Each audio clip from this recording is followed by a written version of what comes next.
Adios, nada, zilch, doomsday, garbage. Major League Baseball is spoken, and it's not good. How many more games of the regular season will we lose in 2022? All new Locked On Cubs ready to roll now.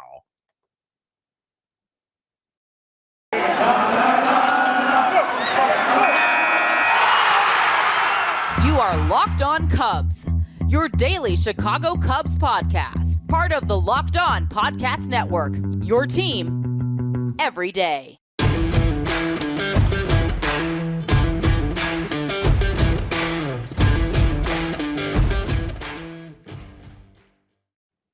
Welcome in, Locked On Cubs. Good morning. Happy Thursday to you. I'm your host, Andrew Bellison. Thanks for taking the time to make us your first listen here this morning. And each and every morning, we are your favorite team, the Chicago Cubs, every day. I want to thank you for downloading us wherever you find your favorite podcast. We are free and available on all platforms. Check us out on YouTube as well. We got an awesome Locked On Cubs YouTube page.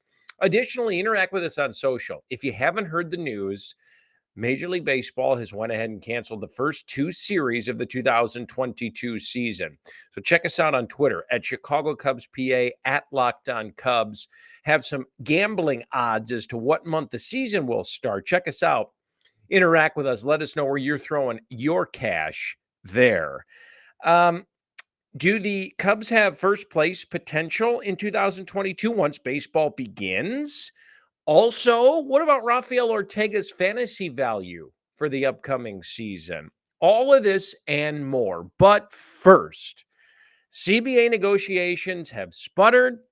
We've met the ultimate hour with no resolution, and therefore regular season games are canceled. Where are you at on this? Are you really PO'd? Are you surprised? Not really surprised after all? Chew on that for a little bit. What's the skinny here? Major League Baseball announced that due to their self-imposed lockout, the first two series of the regular season will be canceled. Rob Manfred explained this in a somewhat weird press conference yesterday. I don't know if you saw this or not, which he made some jokes, laughed in front of reporters a little bit. It's really ridiculous that it's gotten to this point. Let's be honest. Commissioner Manfred was asked specifically during this presser why that happened, and he did not have an answer. Here we are in March the 3rd, handling this lockout now since the first week of December. Ridiculous. Why was there no answer from Commissioner Manfred as to how we've gotten to this position? It's because the truth is that the owners are completely fine with losing games, especially early on in the season. And here's why. Losing games early in the year especially might actually work to their benefit. First of all, the players miss out on full paychecks, while the owners just missed a bunch of sparsely attended games anyways. Those are always the cheaper games on the schedule, right? April night games, April day games. The attendance is always lower, especially in cold weather climates like here in Chicago. End of April game, night game, 7:05 on a Wednesday evening, Thursday evening, whatever it might be. Good luck, right? We know the drill with that. School's in session still. Again, the weather I said is yucky. Most people still focused on hockey, NBA, college hoops, et cetera, et cetera. Maybe their favorite TV shows, sitcoms are still on, right? I'm going to be honest with you. I debated very hard here this morning with my wife whether or not to really give my opinion on this. And I decided to go ahead and do so because I felt it was the right thing to do, even though nobody really cares anyways, right? But here it goes. First of all, did you see the Cubs statement regarding all of this? If you did not, let me read. Cubs fans, Major League Baseball has yet to reach a new collective bargaining agreement with the Major League Baseball Players Association. Since it's important to have 4 weeks of spring training for players to safely prepare for the season, which is true, opening day of the 2022 Major League Baseball season, previously scheduled for March the 31st, is being delayed. The first two series have been removed from the schedule. Additionally, Major League Baseball has notified all clubs that spring training would not begin sooner than March 12th. Well, that's 9 days away, so clearly that's not going to happen. Here's the great line in the whole thing. Major League Baseball is committed to finding common ground with the Major League Baseball Players Association to reach an agreement that avoids further harm to the 2022 season and strengthens and grows the game we all love. Really? Are you really? You're committed to finding common ground with the Players Association, yet here we are in what should be spring training, rip-roaring through Florida and Arizona, nothing, in which we should be just a handful of days from Major League opening day, which has now been canceled, but you're committed? Here's what chaps me, and this is what I didn't necessarily want to get into, but I couldn't help myself. This is very, very typical of baseball as a whole, the league and the teams, especially the Cubs organization, and I can speak to that a little bit. I'm a Cubs fan. I always have been. I always will be. However, having been involved with their operations for 10 years when I served as a public address announcer at Wrigley Field, you get a fairly clear-cut picture of how they like to do business. It's their way or the highway at all levels. Yet the spin on whatever might be going on, this lockout included, is always going to be in their favor. Trust me on this. Why do you think the players are so frustrated? Have you seen them on social media? Have you talked to any of them? Maybe you know some of them. We're not in the negotiating rooms, and I'm not saying that we are, but boy, to be a fly on the wall the last week or 10 days in Jupiter, could you imagine? If you don't think that these organizations, and I speak only from my experience with the Cubs, who treated me well, I was not mistreated. I'm just telling you how things operate. The league as well like to flex their muscles on the little guys. And if you think otherwise, you're sorely mistaken. While it may come across as only do good all the time, it's only if there's benefit for them, period. They're concerned with their reputation and how they are perceived. That is it. They paint the picture that they want you and I to see and hear. What's the bottom line with all this? This is the same thing that can be said when summarizing all of these negotiations. You have no product, Major League Baseball, without the players. They are the talent. Yet you want to make them look like the problem after 3 months of stringing this ordeal along, now to the point of actual lost regular season games. It's a joke. It's a bad look for Major League Baseball. It's a bad look for the game. It's a bad look for the organizations. And it flat out stinks for all of us fans. There is no way to sugarcoat this. With all that said, this isn't over. The two sides will keep talking back in New York. The largest remaining bargaining chip seems to be the playoffs. Owners want 14 teams, which is insane. Half the league makes the playoffs. That's ridiculous. Players want 12. I'm with you 1,000%, players. 12 is enough. What's the bottom line on all of this? My advice to you, and listen to me on this one, is to enjoy the game for the game itself, the actual X's and O's on the field. The teams and the owners do not care about us, the fan. They do not, period. Know that. Baseball is a business that has been evidenced more clearly over the last 3 months than ever before. Realize that. Do yourself a favor and embrace that. It's a business. Don't ever fail to realize that point. Rafael Ortega had a great 2021 campaign for the Cubs. What can we expect from him fantasy-wise in 2022? We'll dive into that here shortly. Before we do, I know football season is over, but basketball's in full steam for both pro and college hoops. From all the latest odds, totals, player performance props, to where the next fired coach is going to land, BetOnline.net is the #1 spot for all of your sports betting needs. BetOnline remains the best spot for all of your sports scores, podcasts, and news all season long. And it's not just basketball. BetOnline.net is your source for hockey, boxing, UFC odds, right down to Olympic coverage and information. So head to the website today or use your mobile device to learn more about the trends in action. Bet online, where the game starts. Locked On Cubs continues next.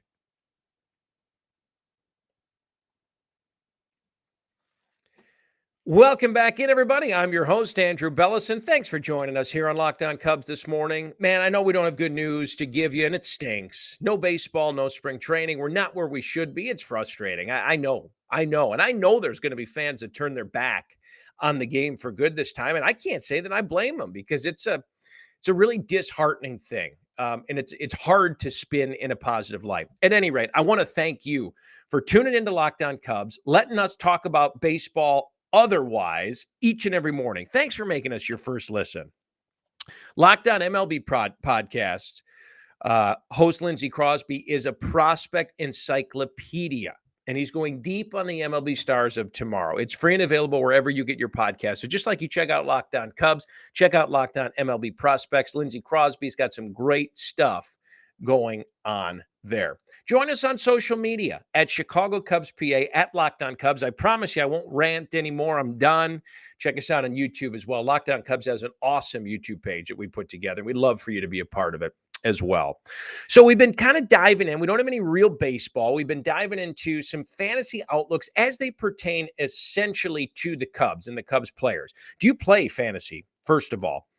How do you draft your club? Do you do your own back research? Do you go through magazines? Do you listen to the so-called experts? Do you draft players that play for your favorite team, the Chicago Cubs? I just got back into the fantasy game last year for the first time since probably high school, which was many, many, many years ago. So I'm learning again. Had a pretty good year. But what I wanted to do is break down some Cubs players and their fantasy outlook for the 2022 season. Talked about Ian Happ a couple shows ago. Talked about Frank Schwindel yesterday. Those are guys that have really good late round potential. And I think guys that are going to have pretty solid years overall, not only for your fantasy club, but also for the Cubs in general. What about another guy that had a nice breakout, we'll call it, year last year, if you can have a breakout year for a 30-year-old, Rafael Ortega. Great story in 2021. Is he risky in 2022? Here's the backstory on Ortega. Another guy, a la Schwindel, that really excelled last year with the expanded role in the Cubs outfield. This was essentially the first time that he got an extended chance to start again as a 30-year-old after stints with many other clubs dating back to 2012. Rockies in 12, Angels in 16, was with Miami in 18, played with Atlanta in 2019. And given the regular at-bats and given the regular time in the outfield, he took advantage. 291 hitter, 11 home runs, stole 12 bases, and 330 plate appearances, most of which came after the deadline. So really had some nice success last year for the Cubs, and we saw him hit at the top of that Cubs lineup quite a bit as well. So let's fast forward. How much stock can we put in his 2021 numbers in 2022? Well, 2022 and Ortega is currently being selected outside the top 300 overall. So quite different from the outlook that the so-called experts have on Schwindel and Happ, whom we analyzed in the previous two shows. They had them, both of those players, going well inside the 200, even closer to 150th, depending on the draft setup for your league. This could seem like some value based on his performance down the stretch last season, but we dug deeper into the numbers, and hold up, not so fast. Screech the brakes for a second. So to say that Ortega has platoon split issues is like the understatement of the century. So check this out. Looking back last year at 2021, Ortega slashed 321, 374, 526 against right-handers. That's awesome. 321 average, 374 on base, slugged over 525 against righties. Remember, Ortega's a left-handed hitter. Now, flip that. 128 average, .293 on base percentage, .128 slugging percentage against lefties in 60 plate appearances. So only had 60 plate appearances against lefties of the 330 total, but literally could not hit them last year. And if you caught that in the statistics that I read, you might be scratching your head for a second thinking, how could this be? Yes, it was correct. His slugging percentage against left-handed pitching in 2021 was the same as his average, meaning 0 extra base hits. So Ortega's likely going to lead off a fair amount of time when there's a right-hander on the bump. But given these splits, I would be shocked to see David Ross roll him out against left-handed pitching much, if at all, unless there were major adjustments made. Now, how does that trickle down for a fantasy outlook? Probably not great, because he's a guy that you'd have to carry that's not going to see every day at bats, although he's going to get a lot of at bats against right-handers. But in terms of having limited to no success against lefties, probably not a guy that you want hanging around your bench. Production-wise, might not be where you need him to be, depending on how deep your league is, I suppose. If you've got super deep benches or in some DNH leagues, Ortega could make sense as a guy that you plug and play when he's facing a right-hander that he's had success against. But it's not really an ideal situation for fantasy purposes otherwise. So keep an eye. Again, not someone you want to rule out, but I love looking at players on your favorite team, on my favorite team, to maybe plug on your own team because you can see him play every day and root for him. Ortega may or may not be that guy, unlike Schwindel and Ian Happ. Do the Cubs have the talent and potential to win the division in what's going to be a strange baseball year in 2022? We'll dive into that coming up here in a moment. Before we do, I want to talk to you about Built Bar. It's the time of year, if you made resolutions in January, this is the time of year that a lot of people have them gone out the window. Not this year. If you've incorporated Built Bar into your plan, it makes it easier to stick to your resolution, and here's why. It's the protein bar that tastes like a candy bar. That's right. They are delicious. Have you tried the new Built Bar Puffs? Puffs are a fan favorite with some great flavors. Yummy cinnamony and churro, coconut marshmallow, banana cream pie. The Puffs are the first ever protein-infused marshmallow. That's right. They're fluffy. They're marshmallowy. They're not just a protein bar. They're a treat, but they're good for you. Most Built Bars contain just 130 calories. It's not going to ruin your day. It's not going to ruin your diet. Plus, it tastes good. They're good, and they're good for you. Mint brownie, coconut almond. New for this month only, white chocolate cookies and cream. Try that one. You're going to like it. Do me a favor. Go to Built.com. Use our promo code LOCKED15. You're going to get 15% off your order, and you can try Built Bar if you haven't done so already. Built.com, promo code LOCKED15 for 15% off at Built.com.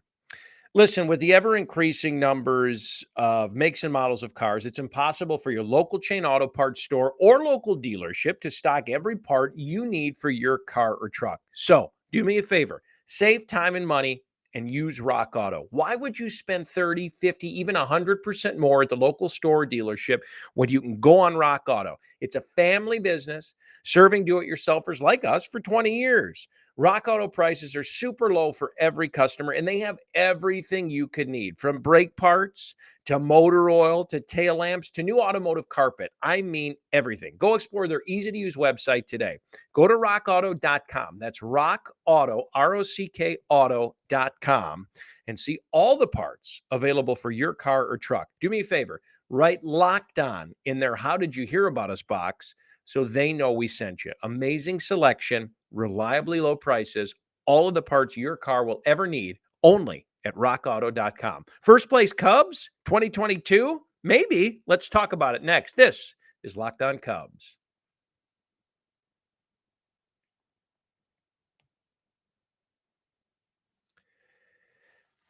Welcome back in, everybody. Happy Thursday again to you. Thank you for joining us. Join us on social media at Locked On Cubs, at Chicago Cubs PA. Like to have fun, engage with us. Let's talk baseball because we don't have any real ball, so we got to pretend. anything to keep us occupied, right? Spring is in the air, and unfortunately, we are still locked out. We've been doing a fun thing the last few days where we're kind of taking a look at how the Cubs stack up against some other categories of teams in their division. In other words, 2 days ago, we took a look at their rotation compared to the rest of the National League Central.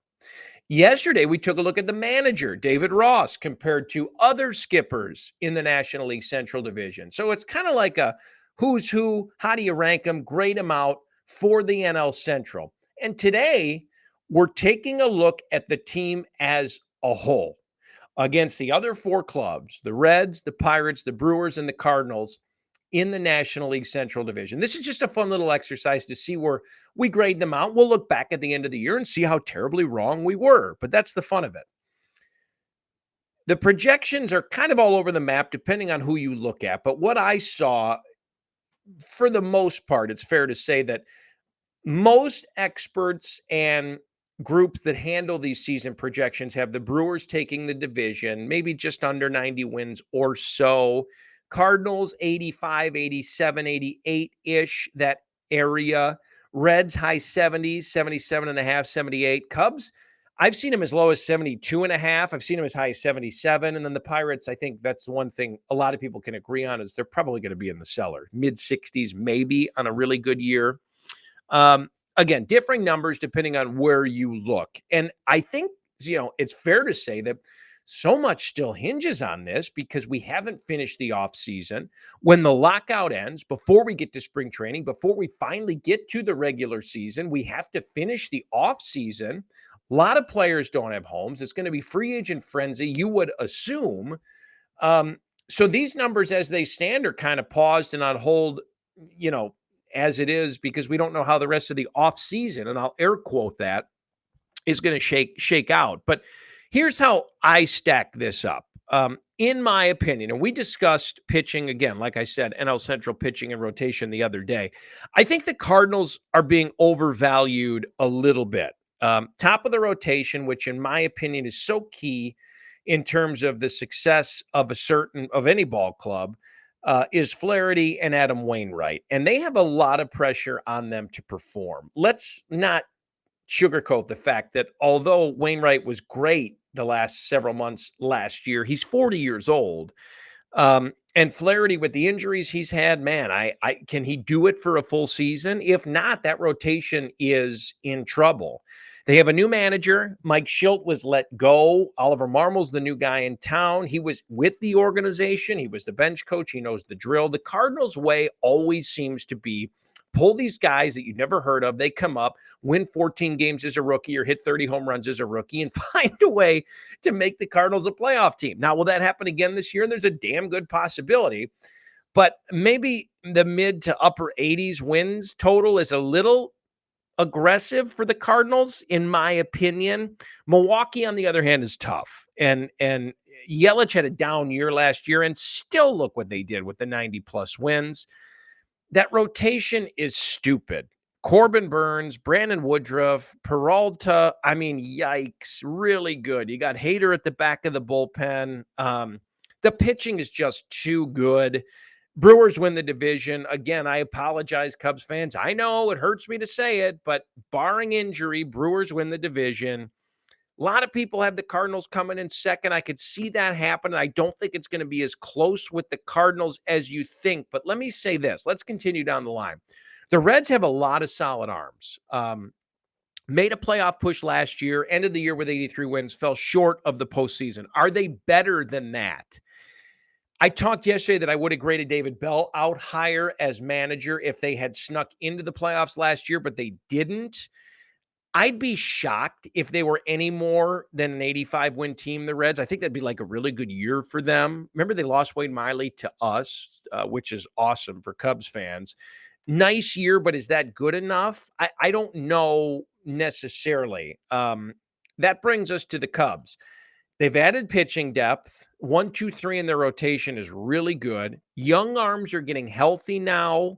They can hit the hell out of the ball, and we saw that. I could see this being a log jam for second place / wild card with like Cubs, Cards, Reds in the Central Division. Cubs might not be done spending, might not be done adding in terms of free agency once we finally get there again. So I think this could be a really interesting race. I'll go Brewers 1, Cardinals 2, and then maybe like 2A, Reds, Cubs, Cards even. Maybe the Cards aren't 1A. Is that fair? We could shuffle them somewhere in between there. Pirates, no dice. You got to feel for them. They're in complete overhaul rebuild mode. So, I don't know. I think Brewers, Cardinals 1A, Cubs, Reds 1B, and then Pirates. I do think the division is going to be more competitive than people realize. And again, this is all hinging on the fact that some of these teams aren't done adding yet because we just haven't gotten to that point in the season where we should be. So be interesting to see how things shake out. But it's fun to grade the Cubs kind of category by category against other teams in the division. We'll continue to do that next week. We're going to take a look at the bullpens. We're going to continue our fantasy talk with Kyle Hendricks. Is he worth a look for your fantasy rotation in 2022? And of course, we'll have CBA updates, lockout updates as they're available to us. Right now, nothing more to report. We keep our fingers crossed that spring training can begin sometime in the near future and that no more regular season games are lost. Till we talk again, thank you for joining us. Thank you for making us your first listen each and every morning. We ask that you make your second listen Locked On MLB. Paul Francis Sullivan, please call him Sully, brings you his unique perspective on the major leagues past and present. It's free and available wherever you find your favorite podcast, just as Locked On Cubs is. Until we chat again, happy Thursday. We'll talk soon. This has been Locked On Cubs. I'm Andrew Bellison.